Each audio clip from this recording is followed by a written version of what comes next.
contracts that your soul has signed, pre-birth agreements, pre-incarnation agreements of things that will absolutely take place during these incarnations.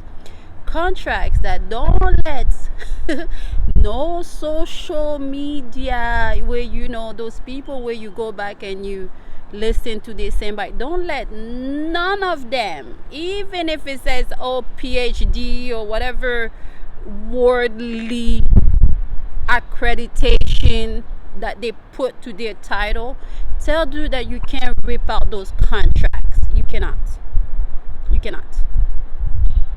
Those contracts are there. They are in place for your soul to go through a very particular experience, as uncomfortable as those contracts are, as uncomfortable as your ego is telling you, I don't like this, I don't want to be here, this no more, this, that, and the third.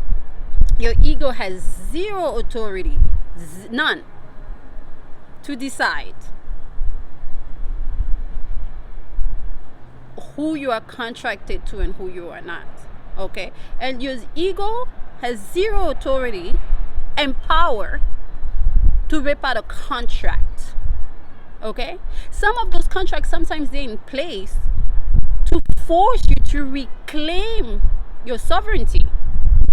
Right? And that is by detaching, by letting go, by walking away.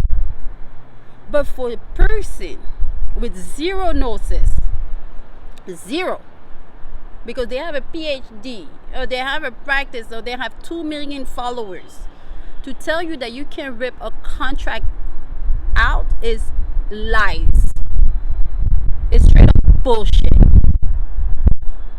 These contracts have been carefully studied, implemented as pre-incarnation, consulted with other souls, the timing, the other beings, for these things to take place. So don't think that you and your little ego and your limited view on this life and why you're really here tell you that you have the power to rip out those contracts. You don't. Those contracts are there, but they're on purpose.